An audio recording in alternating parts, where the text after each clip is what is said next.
요한일서 2장 18절에서 29절 말씀 한 절씩 기록하겠습니다. 아이들아, 지금은 마지막 때라. 적 그리스도가 오리라는 말을 너희가 들은 것과 같이 지금도 많은 적 그리스도가 일어났으니 그러므로 우리가 마지막 때인 줄 아노라. 그들이 우리에게서 나갔으나 우리에게 속하지 아니하였나니 만일 우리에게 속하였더라면 우리와 함께 거하였으니와 그들이 나간 것은 다 우리에게 속하지 아니함을 나타내려 함이니라. 너희는 거룩하신 자에게서 기름 부음을 받고 모든 것을 아느니라. 내가 너희에게 쓴 것은 너희가 진리를 알지 못하기 때문이 아니라 알기 때문이요 또 모든 거짓은 진리에서 나지 않기 때문이라. 거짓말하는 자가 누구냐? 예수께서 그리스도이심을 부인하는 자가 아니냐? 아버지와 아들을 부인하는 그가 저 그리스도니 아들을 부인하는 자에게는 또한 아버지가 없으되 아들을 시인하는 자에게는 아버지도 있느니라. 너희는 처음부터 들은 것을 너희 안에 거하게 하라. 처음부터 들은 것이 너희 안에 거하면 너희가 아들과 아버지 안에 거하리라.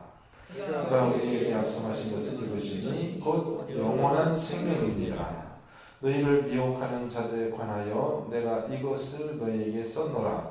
너희는 주께 받은 바 기름 부음이 너희 안에 거하나니 아무도 너희를 가르칠 필요가 없고 오직 그의 기름 부음이 모든 것을 너희에게 가르치며 또 참되고 거짓이 없으니 너희를 가르치신 그대로 주 안에 거하라.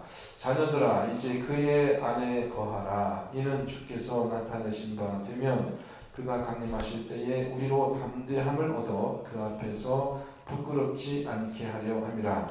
너희가 그의 의로우신 줄을 알면 의를 행하는 자마다 그에게서 나는 줄을 아니라. 아멘.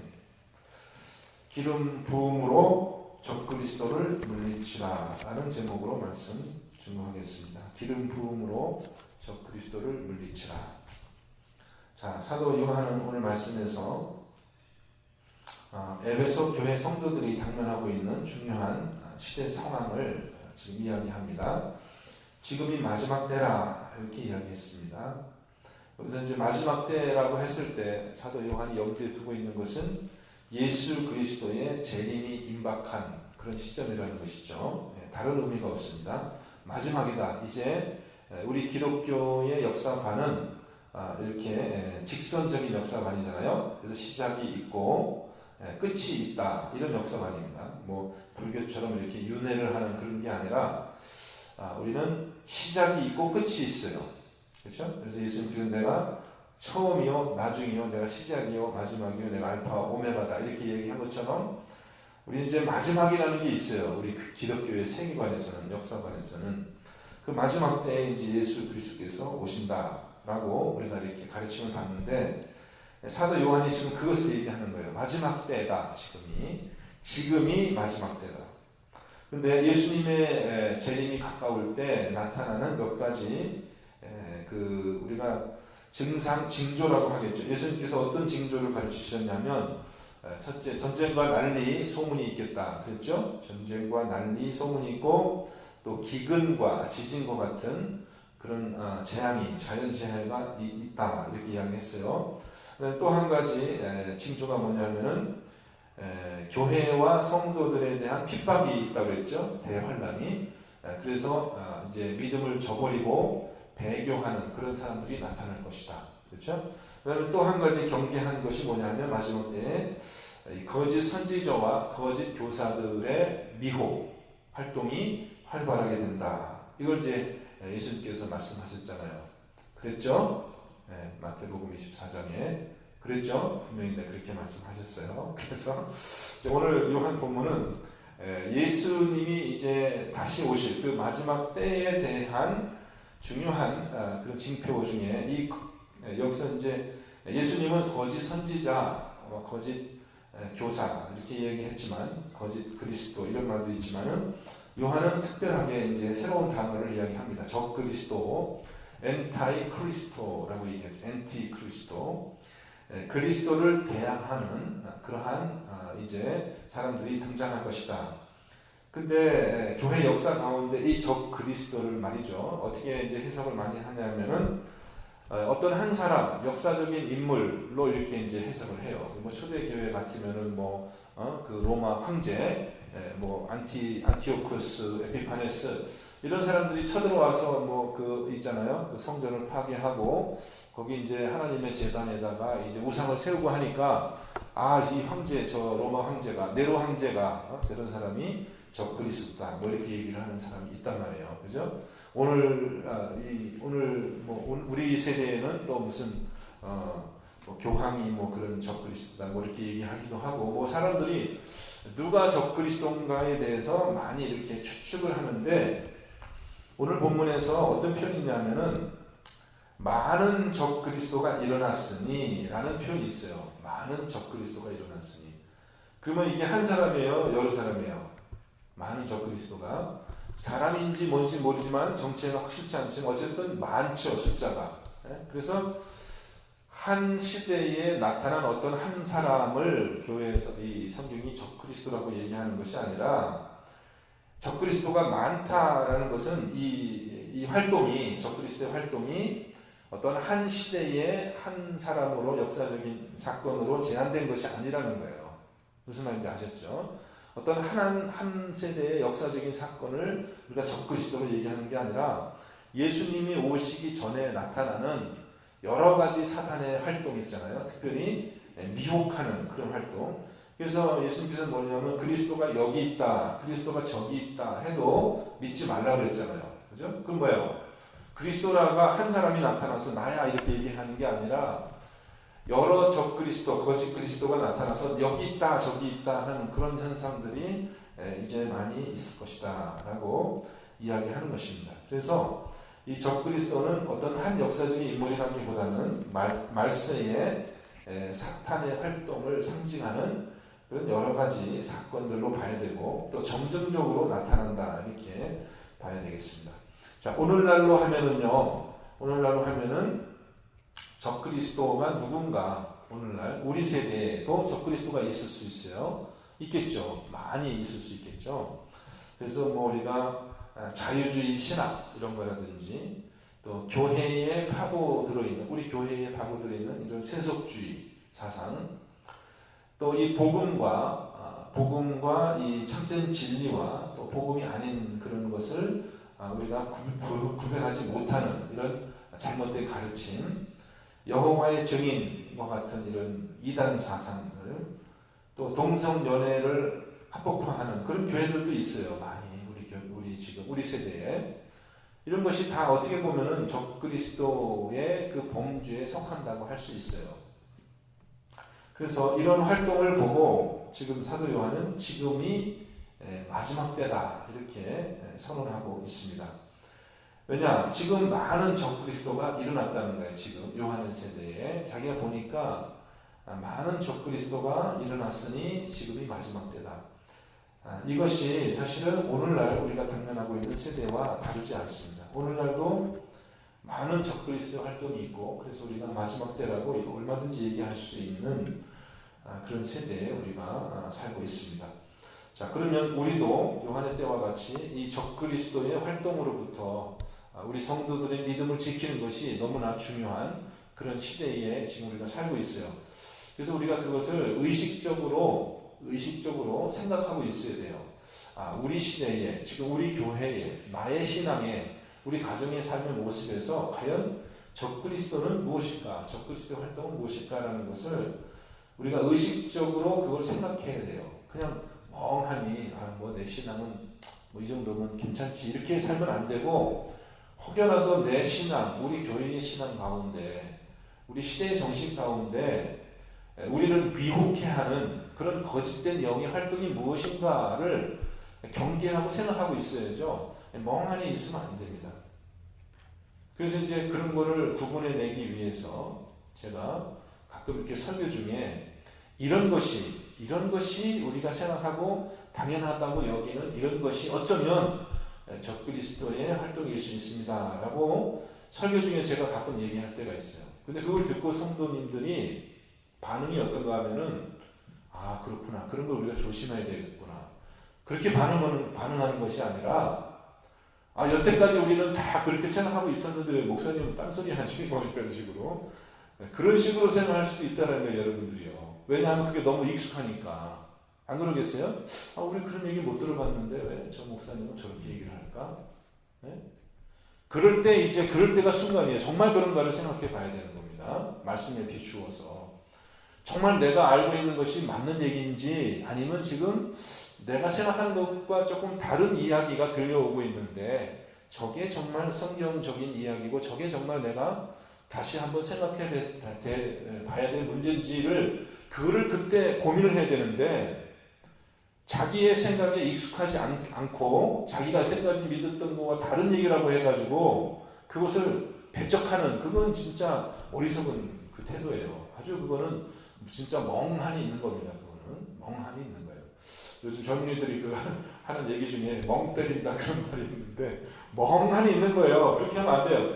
무슨 이야기가 들려왔을 때 내가 기존에 생각하고 있는 것과 다른 이야기가 들려왔을 때 우리는 그게 정말 그런가를 잘 판단을 해봐야 됩니다. 물론 성경에 근거해서요. 왜 그러냐 하면 적그리스도의 정치에 대해서 오늘 요한은 무시무시한 이야기를 하고 있어요. 적그리스도의 정치에 대해서. 뭐라고 했냐면 그들이 이 적그리스도가 나중에는 이제 미혹하는 자들이다 이렇게 표현됐지만은 그들이 우리에게서 나갔다 이렇게 얘기를 해요. 우리에게서 나갔다. 이게 뭐냐 하면은 여기서 우리라는 것은 지금 사도 요한이 속해 있던 그 믿음의 공동체를 이야기하거든요. 정확하게는 지금 에베소 지방에 있는 그런 교회들이에요. 에베소 교회예요. 초대 교회의 믿음의 공동체를 이야기하면서 많은 적그리스도가 출현했는데 그들이 어디서부터 나갔다고요? 이 믿음의 공동체에서부터 나갔다는 거예요. 무시무시한 얘기 아니에요. 무시무시한 얘기예요. 근데 그들이 우리에게서 나갔지만 엑스후먼, 엑스헤이먼 이렇게 얘기하는데 우리로부터 나갔지만 그들은 우리로부터 나가지 않았다. 이렇게 아주 역설적인 이야기를 합니다. 오늘 말씀을 보면 우리에게 속하지 않았다 이렇게 얘기를 하지만은 그 표현이 사실은 같아요.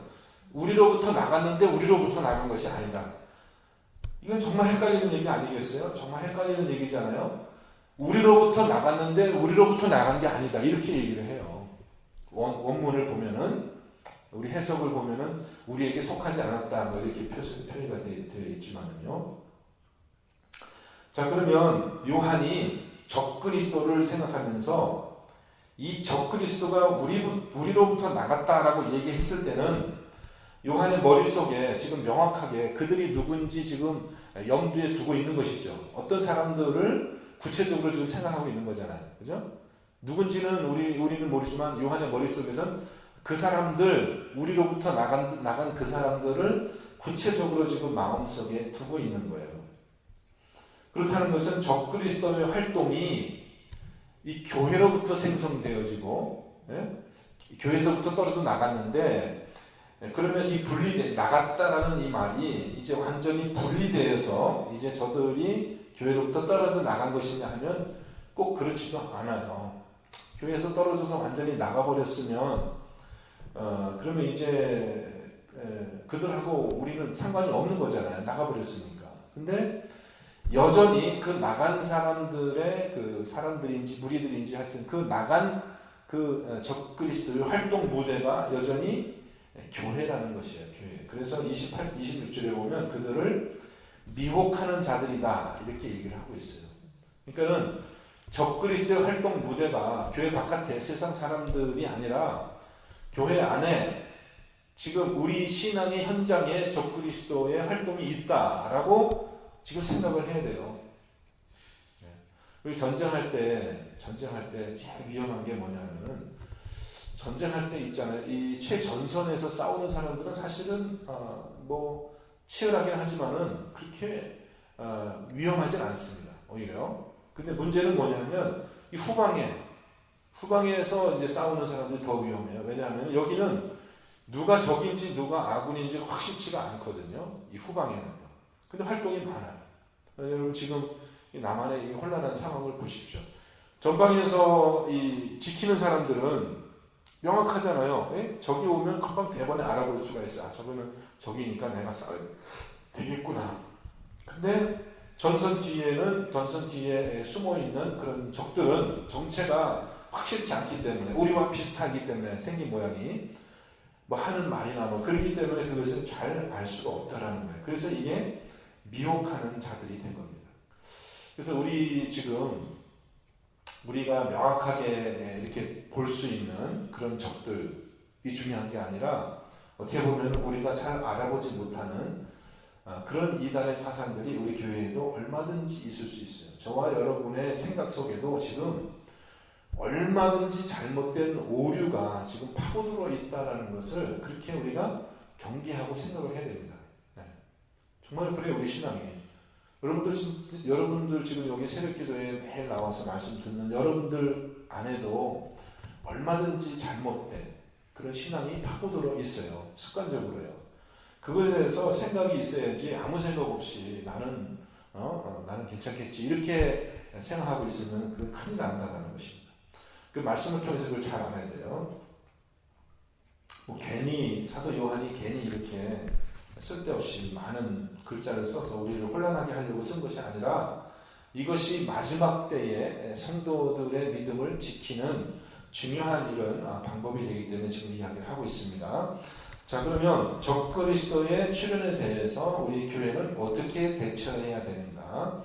첫 번째 가르침은 뭐냐면, 우리가 이미 알고 있는 그 진리를 굳게 붙잡아야 된다. 그거예요.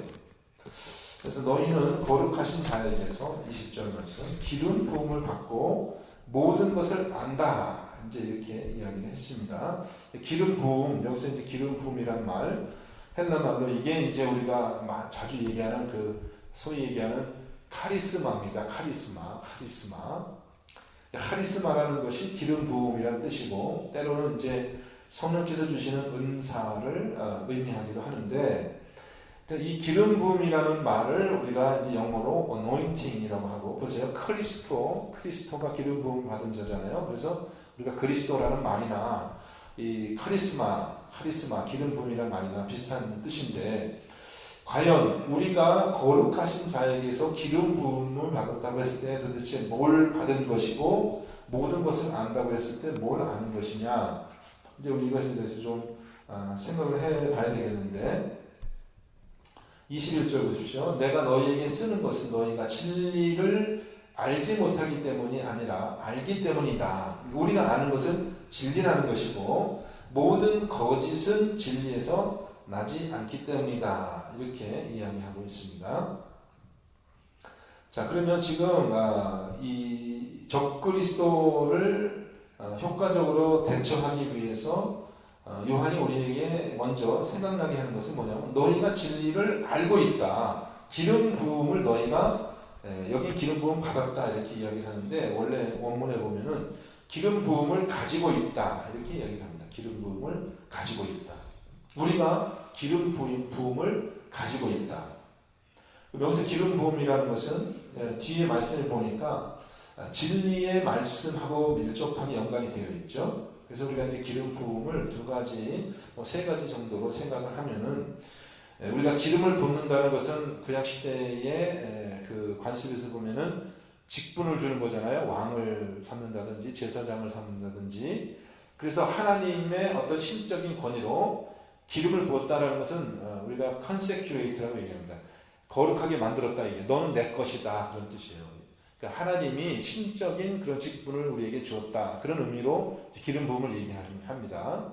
근데 이제 신약 성경에 와서 이 기름 부음이 우리가 성령의 기름 부으심 그렇게 해가지고 이것을 하나님이 우리에게 주신 신적인 그런 직분으로 해석할 수도 있고, 또는 이제 성령께서 우리에게 오신 그 성령의 은사를 이야기할 수도 있는데, 오늘 본문에서 이 기름 부음은 사실은 더 좋게는 하나님께서 우리에게 은사로 주신 진리의 말씀으로 해석하는 것이 더 좋은 것 같아요.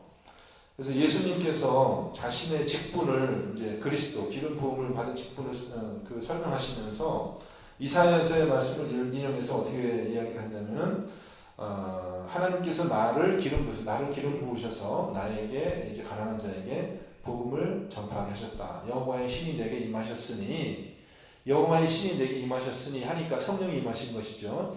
이는 저가 나에게 기름을 부으사 나로 가난한 자에게 복음을 전하게 하시니라. 그러면 세 가지가 동시에 일어나고 있어요. 그죠? 보세요. 여호와의 신이 나에게 임하였다. 그러니까 이 기름 부음 속에 뭐가 있어요? 성령. 그죠? 성령께서 역사하신 거예요. 이는 저가 나에게 기름을 부으사 했으니 어떻게 돼요? 기름을 부었으니까 직분을 임명한 거죠. 그 다음에 마지막에 뭐예요?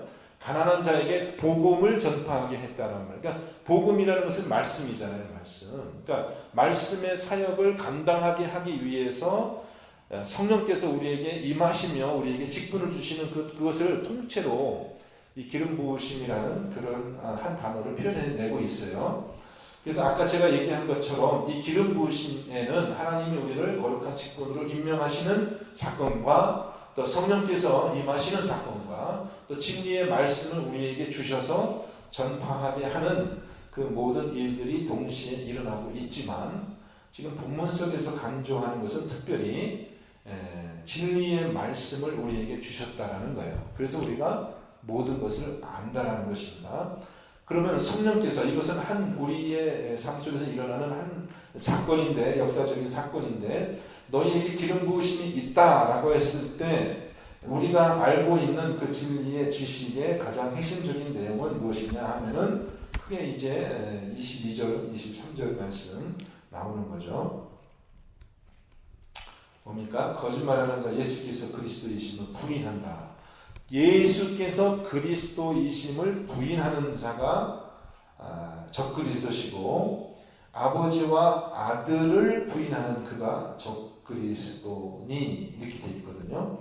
그러니까는 거짓말의 내용의 핵심, 뭐 거짓말 여러 가지 거짓말이 있지만은 적그리스도가 퍼뜨리고 있는 특별히 요한의 시대에 이 이단의 사상, 이 유혹하는 자들이 퍼뜨리는 가장 중요한 내용은 뭐냐면은 이 그리스도, 예수께서 그리스도이심을 부인하는 것이고 예수님이 하나님의 아들이심을 부인하는 거예요. 그러면 우리가 가지고 있는 기름 부음이라는 것은, 진리라는 것은 거꾸로 얘기하면 우리는 예수께서 그리스도시다라는 것을 시인하는 것이고 예수께서 하나님의 아들이시며 아버지와 하나이시다.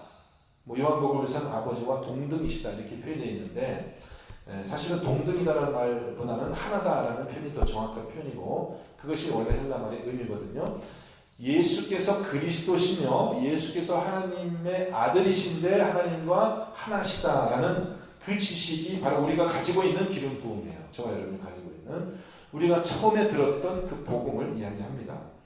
그래서 우리가 마태복음 16장 16절 베드로의 신앙 고백 우리 같이 한번 해볼까요? 시몬 베드로가 가라사대 주는 그리스도시요 하나님의 아들이십니다. 살아계신 하나님의 아들이십니다. 어디서? 어느 장소에서? 어디서 고백했죠? 어디서 베드로가 고백을 했죠? 너희는 사람들이 나를 누구라 하느냐? 너희는 나를 누구냐 하느냐? 이제 그 셰퍼드 라이프를 한 번 더 공부할 때가 됐네요. 네, 가이사라 빌립보. 네, 우리 태고선이 맞았습니다. 가이사라 빌립보에서 이제 그렇게 고백을 했잖아요. 그거예요. 그것이 우리가 가지고 있는 기름 부음이에요. 그것이. 근데 이것이 사도행전처럼 이제 우리가 고백을 하잖아요. 사도행전에 이제 다 고백이 되어 있는데 사도행전이 아니라 사도신경에 우리가 이제 다 고백을 하는데 사도신경의 그 말을 우리가 이렇게 입으로 줄줄줄 외는 것이 그 고백이 아니라 원래 하나님께서 성령의 은사를 통해서 우리에게 전해준 그 말씀. 그래서 성육신하신 그 말씀이 이제는 우리 심령에 뿌려져서 우리가 그 말씀을 이제 담고 있는 우리가 말씀이 나타난 우리 교회가 말씀이 나타난 그런 성육신한 말씀이 됐다고 얘기하잖아요. 그래서 우리가 하나님의 말씀이 된 거예요. 그거를 지금 이야기하고 있어요. 그것을 변질되지 않고 되새겨서 그것을 지키면 되는데 그것이 적그리스도에 대한 퇴치법인데 요즘 세상에는 어떤 그런 생각이 많이 퍼져 있냐 하면은 옛날 것은 좀 낡은 것이고 옛날 것은 뭐 좋지 않고 새 것, 새로운 것, 우리가 새로 찾아낸 것 이것이 좋다.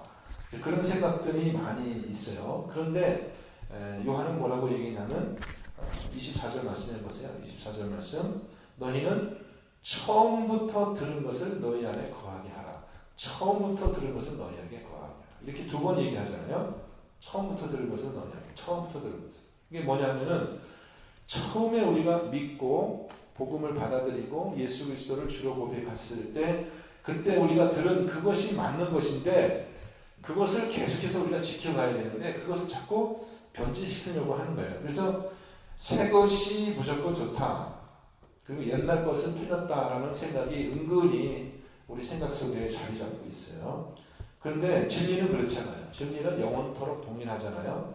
어제 들은 진리의 말씀이 오늘도 똑같이 진리의 말씀이기 때문에 지금 요한은 이 말씀을 기록하면서 태초부터 있던 말씀에 관하여는 우리가 눈으로 보고 들은 바요 주목하고 손으로 만진 바 된지라 태초부터 있던 말씀에 관하여 이렇게 얘기를 하고 있어요. 그러니까 이 말씀이라는 것은 태초부터 지금까지 변하지 않고 계속해서 진리로 있었던 그것인데 우리 교회가 개혁한다고 제가 이야기하면은 제가 아까도 얘기했지만은 제가 뭔가 우리 성도님들이 생각하고 있는 거하고 조금 다른 어떤 새로운 것을 이야기하면은 우리 성도님들이 어떻게 생각한다고 했습니까? 배척한다고 했죠? 네? 아이 그거 우리는 지금까지 그렇게 안 배웠는데 왜 목사님만 딴소리 합니까? 라고 그렇게 이제 이야기를 하는데 사실은 이전까지 우리가 알고 있는 그것이 그 지식이 새 거예요. 새 거예요. 그러니까 종교 개혁자들의 개혁 정신은 뭐냐면은 지금 우리가 알고 있는 것이 잘못되었기 때문에 이것을 새 것으로 바꾸자라는 것이 아니에요. 원래 우리가 알고 있었던 원래 사도들이 전승해 줬던 그 복음을 우리가 내려오면서 잘못 변질시켜서 지금 이렇게 우리 교회가 지금 변질되어 있다. 그러니까 우리는 다시 사도들의 가르침으로 원래 처음부터 우리에게 전해준 그 복음으로 다시 돌아가야 된다는 것이 그것이 개혁 정신이거든요. 개혁. 그러니까 새롭게 한다는 뜻인데 그 새롭게 한다는 것이 없었던 것을 새로 만들어낸다는 뜻이 아니라 원래 있었던 것으로 돌아가자는 것이거든요. 근데 우리 지금 성도님들이 가지고 있는 복음이 정확하게 처음부터 사도들이 전해줬던 그 복음을 여러분들이 지키고 가지고 있었다면 지금 바꿀 게 전혀 없어요. 바꿀 필요도 없고. 근데 내가 교회의 전통에서 쓸데없이 말씀에 가르쳐지지 않고 우리 교회가 임의대로 만들어 놓고 더해놓은 그런 것들을 우리가 신앙이라고 붙잡고 있는 것이 있다면 그것은 개혁돼야 돼요. 없어져야 되는 것이에요. 그래서 제가 무슨 얘기를 하면은 이 목사님 그거는 우리는 그렇게 지금까지 그렇게 안 배웠는데 왜 목사님만 그렇게 얘기합니까? 라고 얘기할 게 아니라 그 내가 지금까지 알고 있었던 그것이 사도들부터 말씀에 의해서 전해진 정말 그것이 진리의 말씀이었는지 아니면 언젠가 인본주의적인 교회가 만들어놓은 그런 전통과 세속의 들어온 그런 잘못된 사고였는지를 판단해 봐야 돼요. 우리가 알고 있는 신앙이 다 맞는 게 아니에요. 제가 지금 여러분에게 제가 지금 정말 심각하게 얘기를 하는데 우리 성도님들이 성경에 대해서 너무너무 오해하고 잘못하고 있는 것이 많이 있는 것은 사실 여러분의 책임이라기보다는 더 크게는 목사들의 책임이 많아요. 그건 맞아요. 왜냐하면은 여러분 생각해 보시죠. 우리 한국교회는 100년 정도의 역사밖에 없어요. 그렇기 때문에 우리 교회가 시작되면서 이 유구한 2000년 동안 이 전에 내려졌던 그 사도들의 전통을 우리가 한 번에 착 받아들인 것이 아니거든요. 그래서 거기에는 우리의 전통적인 사상, 토속적인, 무속적인 사상, 기복적인 사상, 여러 가지 우리가 가지고 있는 어떤 내세관이나 영적인 세계에 대한 그런 우리 민족의 어떤 잘못된 그런 것들이 많이 섞여 들어가서 우리는 성경을 많이 오해한 측면이 있고 그런 것이 목사님들의 설교를 통해서 이렇게 여과되지 않고 잘못 전해진 것들이 많이 있어요. 그런 신학들을 우리 교회가 바꿔가야 되는데 말씀에 대한 것들을 그런 것에 대해서 여러분들이 명확하게 말씀을 근거로 해서 생각하는 그런 습관이 아니라 이제까지 내가 교회 다니면서 주일학기 때부터 많이 들었던 내용, 익숙한 내용이니까 이것은 맞는 것이다 라는 그런 가정하에서 여러분이 생각하면은 잘못된 것이 많이 있을 수도 있다는 거예요. 그래서 여러분들에게 기름 부으심이 있습니까? 이거를 잘 생각해 봐요. 기름 부으심이 있습니까? 카리스마, 하나님께서 우리에게 성령으로 주신, 성령의 은사로 주신, 그 다음에 우리를 하나님의 자녀로 삼으면서 우리를 거룩하게 하시면서 하나님을 전해주신 그 복음이 나에게 있는가를 여러분이 잘 생각해 보시고, 그 성령님께 의지하고 이 말씀에 의지하면 여러분들 그것을 얼마든지 분별해낼 수 있어요. 그래서 27절 말씀 한번 같이 읽겠습니다. 시작. 너희는 주께 받은 바 기름 부음이 너희 안에 거하나니 아무도 너희를 가르칠 필요가 없고 오직 그의 기름 부음이 모든 것을 너희에게 가르치며 또 참되고 거짓이 없으니 너희를 가르치실 그대로 주 안에 거하라. 이 기름 부음, 이게 하나님의 말씀이에요. 우리 마음속에 전해진 하나님의 말씀이에요. 네, 자기 멋대로 생각하고 아무도 너희를 가르칠 필요가 없다 이렇게 했으니까 그럼 내 멋대로 생각하고 내 멋대로 판단하라, 이제 그런 뜻을 오해하면 안 되고, 이 너희라는 것은 한 개인을 이야기하는 것이 아니라 이 단체, 지금 사도 요한이 편지를 쓰고 있는 에베소 교회 그 신앙의 공동체를 이야기하잖아요. 이 공동체에 하나님이 이미 말씀을 주셔서 그 캐리그마라고 합니다. 캐리그마, 살아있는 하나님의 말씀으로 우리가 성육신한 그런 말씀으로 캐리그마를 담고 우리의 삶 속에 그것을 실천해가는 이 기록된 말씀도 있지만, 성경에 기록된 말씀도 있지만, 하나님이 살아있는 말씀으로 우리 교회 공동체에 주신, 우리가 표현해내고 있는 그 말씀이 우리 안에 있다는 거예요. 그것을 잘 지켜나가면 돼요. 근데 그 핵심은 뭐냐면 바로 예수가 그리스도시고, 예수가 그리스도시고 예수가 하나님의 아들인 것을 믿고 인정하는 그 말이에요. 그래서 28절 결론이 있습니다. 자녀들아 이제 그의 안에 거하라. 그의 안에 거하라. 이렇게 얘기하고, 이는 주께서 나타나신 바 되면 그가 강림하실 때 우리로 담대함을 얻어 그 앞에 부끄럽지 않게 하려 함이라. 너희가 그의 의로우신 줄을 알면 의를 행하는 자마다 그에게 난 줄 아니라. 자, 예수님 안에 거하라는 뜻이거든요. 주의 안에 거하라는 것이거든요. 그러면 예수님 안에 거한다는 것이 뭐 어떻게 하는 게 예수님 안에 거하는 거겠어요, 여러분? 예수님 안에 거하는 것은 제가 어제 말씀에 얘기한 것처럼 요한 서신서 전체의 주제가 뭐라고 했습니까? 네, 형제사랑이라고 그랬죠? 요한 서신의 전체. 지금 예수님 안에 거한다는 것은 진리의 말씀을 믿고 그 진리를 행하는 그런 삶을 산다는 것을 의미하여, 제일 중요한 것은 뭐냐면 예수님 안에 거한다고 해서 제일 중요한 것은 3장 1절에 연속돼서 나오잖아요. 보라, 아버지께서 어떤 사랑을 우리에게 베푸사. 그러니까 예수 그리스도의 대속의 은혜를 알고 그것에 기초하여서 형제를 사랑하는 그 실천, 형제 사랑의 실천이 있는 것이 바로 예수님 안에 거하는 건데, 이 적그리스도의 특징은 뭐냐면 거짓말해요. 거짓말하는 것도 적그리스도의 특징이지만은 예수를 부인해요. 예수님 하나님이 아니다고 해요. 예수님 그리스도 아니라고 해요. 적그리스도예요. 근데 적그리스도의 특징 중에 또 하나는 뭐냐면은 형제 사랑의 실천이 없어요. 그들은 형제를 미워해요. 미움이 있어요. 그리고 죄의 열매를 맺게 돼요. 그래서 예수, 주님 안에 거하지 않는다라는 표현은 형제 사랑을 실천하지 않고 진리에서 멀어진 그 적그리스도에 속한, 세상에 속한 사람들 특징을 이야기합니다. 자, 그러면 여러분이 오늘 말씀 들으신 대로 다시 한번 내가 정말 이 신앙, 카리스마, 기름 부으심이 내 안에 있는가, 내가 그것을 적극적으로 내 삶에서 실천하는 것을 잘 분별하셔서 이 시대에 많이 활동하고 있는 그 적그리스도의 위험에서 또 하나님께서 예수님이 다시 나타나실 그날에 부끄러움을 받지 않는 그런 자녀가 될 수 있도록 우리의 신앙을 잘 지켜야 되겠습니다. 오늘 하루 진리 안에 거하시는 여러분 되시기를 주님의 이름으로 축원드립니다. 기도합니다. 하나님, 주님께서 우리에게 모든 것을 다 이렇게 구비해 주셨는데도 불구하고 하나님, 우리가 정말 적극적으로 그 사랑을 실천하지 않고 주님 안에 거하지 않는 그런 잘못이 있는지, 혹은 우리가 멍하니 모든 것이 잘 되겠거니 그렇게 나태한 마음으로 우리 신앙이 있는지 되돌아보게 해주시며 오늘 하루 삶 속에서 참 우리의 주가 되신 예수님과 깊이 동행하는 귀한 한 날이 되게 하여 주옵소서. 예수 그리스도 이름으로 감사하며 기도합니다. 아멘.